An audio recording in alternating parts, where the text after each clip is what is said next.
What is up, my friends? Chilling Adventures of Sabrina Season 2 officially out, and with its ending, we have a new sort of direction into where we're headed to with the Chilling Adventures of Sabrina, which is pretty much on the same line as the comics. So it's pretty cool that you get the comics, and then a little later you get to see it all in live action. A little bit different from the live action, of course, but let's talk about exactly what that ending means.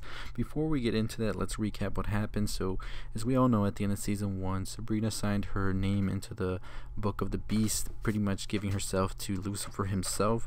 This is part, as we know, as Lilith's plan to get Sabrina to be Lucifer's queen and whatnot. And we know that Lilith is actually taking the shape of Ms. Wardell, who is one of Sabrina's teachers. So we start Season 2 with Sabrina manifesting her powers, all the little drama she has in the romances with Nick, Harvey. We actually see Harvey end up with Ross during the season as well. Sabrina does end up hooking up with Nick as well.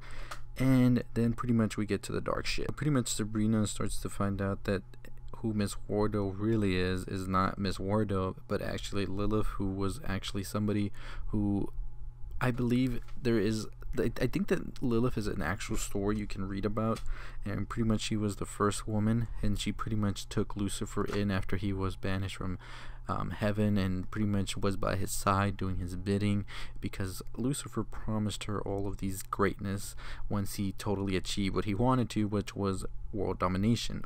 And pretty much we see Lilith still be with him in the present time, and she explains this, and Sabrina finds out with Nick that that wasn't Miss Wardell and it's actually Lilith. Confront her, and then they find out that everything that Sabrina had been doing in Season 1 and she does in Season 2 was actually part of the prophecy, which included giving eyesight to the blind as she gave to Ross, the exorcism she performed, resurrecting the dead as she did with Harvey's brother, going into limbo, conjuring the hellfire, and signing the Book of the Demon. And then pretty much she just has one more thing to complete before she actually does become the queen of hell with Lucifer by her side, and that is committing suicide.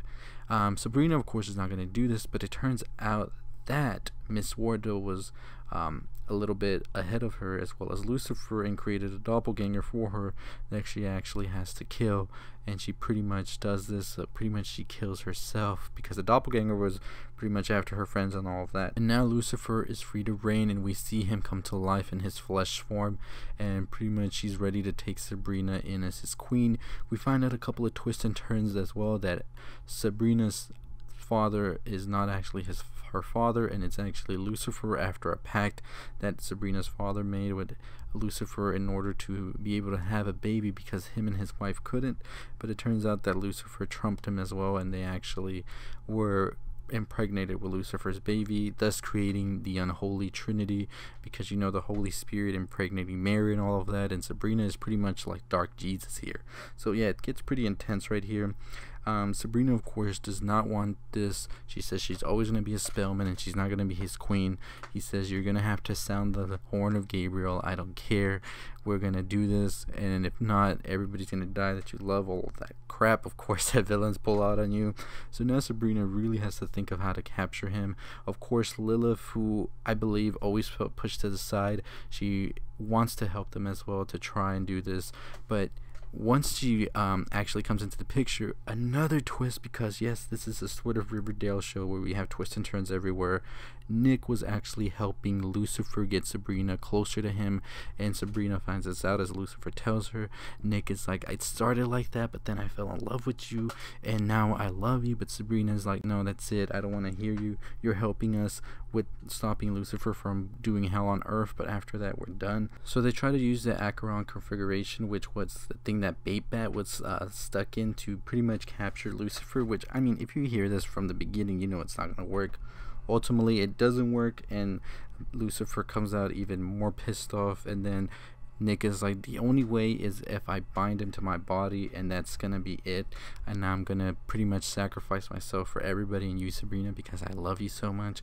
Nick pretty much does this, and then he is pretty much like captured in there, and then he's put on a sleeping spell, And then Lilith is like, the only way it's gonna be safe, I have to take him with me to hell. Pretty much it looks like Lilith becomes the queen of hell now, and she takes Nick with her. Of course Sabrina is distraught about this, and she wants Nick, she loves Nick at the end of the day, and she wants to save him, but what can she do? And pretty much everything else goes back to normal. Sabrina is now has the freedom to be a witch and immortal. She's not tied to Lucifer in any way of sorts, so she's pretty much safe to do whatever she wants, except that now her boyfriend, her love, Nick, is gone into hell, and he's pretty much captured there for all eternity.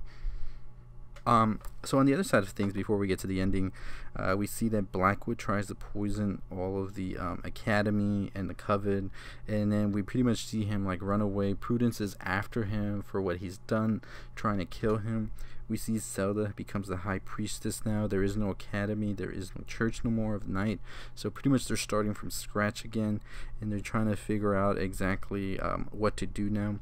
We see Miss Wardo finally come back after season 1. Now that Lilith is the queen of hell, she sees no need to be in that body. And pretty much by the end of the episode or season finale, we hear Sabrina tell her friends Harvey and the others that I need your help getting my boyfriend back from hell, and pretty much they all look game about it. So I'm pretty sure season 3 is going to be us going into hell with Sabrina, trying to see how they're going to get Nick back, because Lilith, I feel like, wouldn't want that, because then Lucifer would be out and she wouldn't be the queen of hell, and I think she doesn't have that good of a relationship with Lucifer after season 1 and 2, where she was pretty much a side thing for him. So I think she's pretty much not going to allow this. So it's going to be interesting to see them battling all these different forces that don't want this to happen for their many reasons as well. And I'm pretty excited to see where the show goes. I think that it's definitely a show that I can see it sort of being the Buffy the Vampire Slayer of this generation, so pretty excited for that. What do you think about the ending to Sabrina, Chilling Adventures of Sabrina season 2? Let me know in the comments below. Did you like it? Did you not? What do you think about Lucifer? Was he beat too easily? I think he was a little beat too easily. I wish we could have fleshed him out a little bit longer in the season, but hey, that's how it goes. Maybe saving him up for season 3. We'll have to wait and see. But pretty much Sabrina and them going to hell.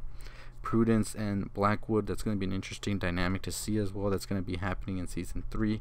And also, how does the Church of Night or the Church of Lilith now come back and pretty much become a force that they were before? So yeah, it's going to be interesting to see. Season 3 going to be filled with a lot of revenge, a lot of hell, and just fun. So anyways, let me know your thoughts below, and we're on the road to 7,000 subscribers. Haven't already subscribed, hit that subscribe, like, comment, share, all that good stuff. 7,000 subscribers, 10,000, 100,000, 1 million one day hopefully. But anyways, as always, I'll see y'all next time. Stay positive.